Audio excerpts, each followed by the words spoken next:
Hey Dolphins, it's Miss Ritchie here to continue our read of The Hero Two Doors Down by Sharon Robinson. Chapter 1. The year was 1948. At 8 years old, I lived for baseball. The Brooklyn Dodgers was our team. In 6 weeks, the Dodgers would be back at Ebbets Field. Maybe this is the year, I thought, as I leapt from the third stairs to the landing of our foyer, that Dad will surprise me with opening day tickets. Good morning, son, Dad greeted me when I walked into the kitchen and slid into my chair. Mom leaned over and planted a kiss on my forehead. Good morning. I've got good news, Dad said, beaming from behind the Brooklyn Eagle newspaper. What's that? I asked. Major League Baseball players have reported to spring training, he reported. Yippee! I shouted. Where are the Dodgers? They're in the Dominican Republic, and Leo DeRocher is back as their manager. Is that good news? Didn't he get fired? I remembered something about the Dodgers getting rid of DeRocher the year before, though I wasn't sure. I tried to memorize the name of every player and coach on the team, but it wasn't always easy to keep them straight. Dad chuckled. DeRocher is a good manager whose personal life gets in the way of his success. He was suspended for that last season, but he served his time, and now he gets to come back. Let's hope he learned his lesson, he said. Even without Leo DeRocher as their manager, the Dodgers made it all the way to the World Series last season. It was so exciting until they lost to the Yankees in the 7th game. The whole neighborhood still talked about it. Now a new season was about to start. Could they make it back to the championship? How come the Dodgers chose the Dominican Republic for spring training? I asked. The weather's good and the cost of living is low. Besides, Branch Rickey figured the Caribbean would be open to a team with black and white players. But this will be the last year for that. By next year, the Dodgers will have their own training facility in Vero Beach, Florida. Branch Rickey was a name I knew for sure. Mr. Rickey was the general manager for the Dodgers. He had signed Jackie Robinson that year. It was the first time an African-American player had joined a Major League Baseball team. Jackie was a big part of why the Dodgers had won the National League pennant last season. Dad folded the paper and set it down next to his plate to continue. According to the Eagle, Mr. Rickey is a smart man and his plan is working, he began. Dodgers fans are showing up in droves to get a good look at Jackie. And in the Dominican Republic, Jackie can stay at the same hotel as his white teammates. Progress, son. We're making progress. I poured milk into my bowl of cornflakes and spooned Nestle Quick into my glass of milk. Before diving in, I looked over at my dad. Does progress mean that when the Dodgers come home, Jackie will be able to stay in the same hotels as the other Dodgers like Pee Wee, Gil, Carl, and Ralph Branca? Afraid not, Steve, Dad replied. There are still laws in the South that keep blacks and whites separated in all public places. We still have a way to go before those laws are broken. It's not just the South with their Jim Crow laws. There will be hotels in the North and in the Midwest that will try to keep Jackie out, but the Dodgers will figure out a way to keep the team together whenever they can.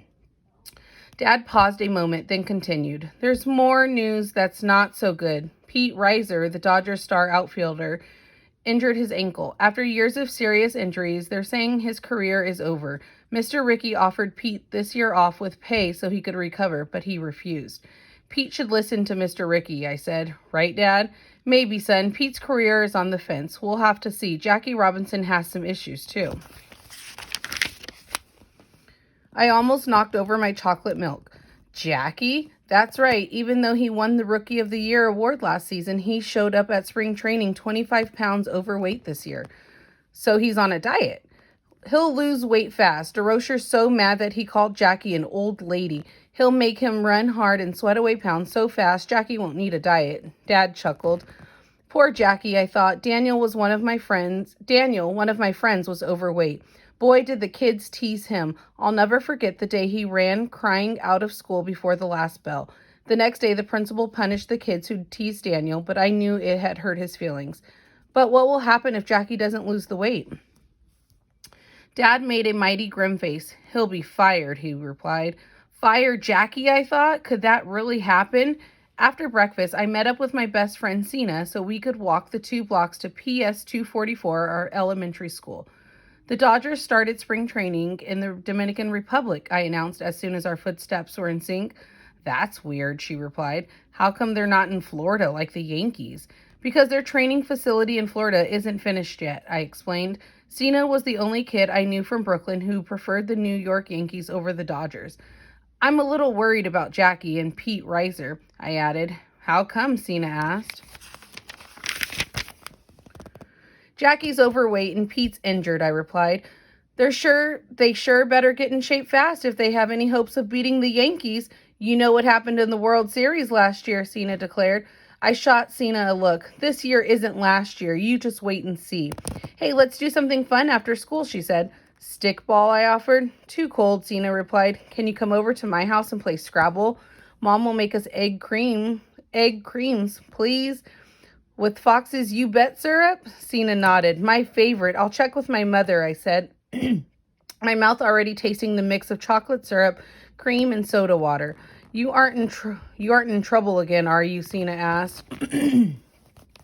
Not exactly, but Miss Malikin sent home another note. Let me guess. Missing homework? You got it, I replied. Luckily, that's all she wrote on the note. Is there more? I got in some trouble last week. What happened? Not much, I said with a chuckle. I sat in the last row in music class. The violin section was on break and I was bored. I could tell Josh was too, so I decided to spice things up. I pulled the cord from the window shade behind Josh and tied it to his pants. When the bell rang, Josh hopped up without realizing he was attached to the cord. His pants ripped open and the whole class saw his underwear. It was hilarious until the window shade began to tear right up the middle. Steven, Cena shouted.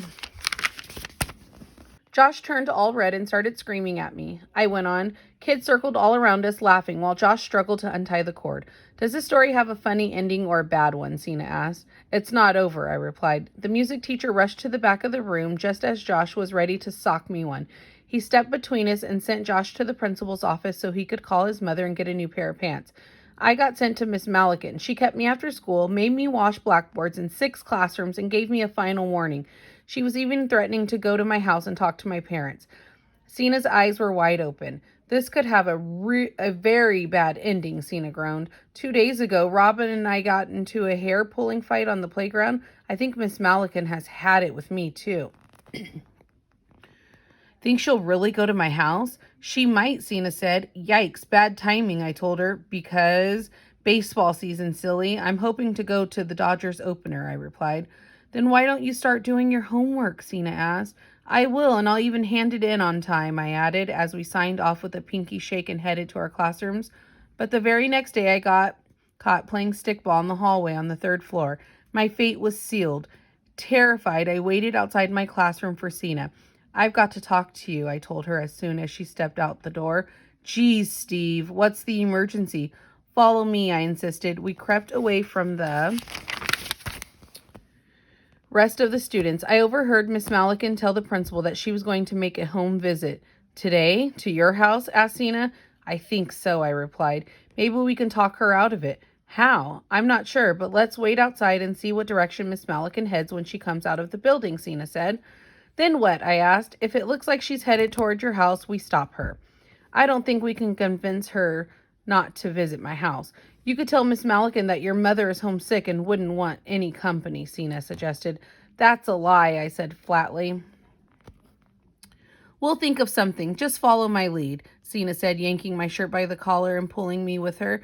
Scared, we huddled in the shadows of the school building. When our teacher reached the sidewalk, we sprang into action. Miss Malikin, I shouted. Hey, Miss Malikin, Cena called out. My teacher stopped a few feet away from us. She was a petite woman, not much taller than Cena and me, but I was intimidated as we approached her. I looked over at Cena for strength. I was surprised to see Cena's hand reaching toward Miss Malikin, but I followed her lead. Together we pushed Miss Malikin, then watched in shock as she toppled over the hedge.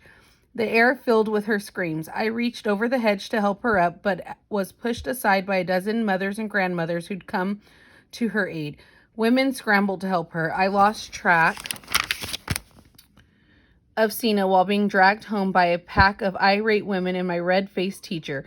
My punishment was swift and harsh. With a 10-day suspension from school and a long list of restrictions at home, I'd ruin my chances of going to the Dodgers opening day. That's it for chapter 1. See you back here for chapter 2.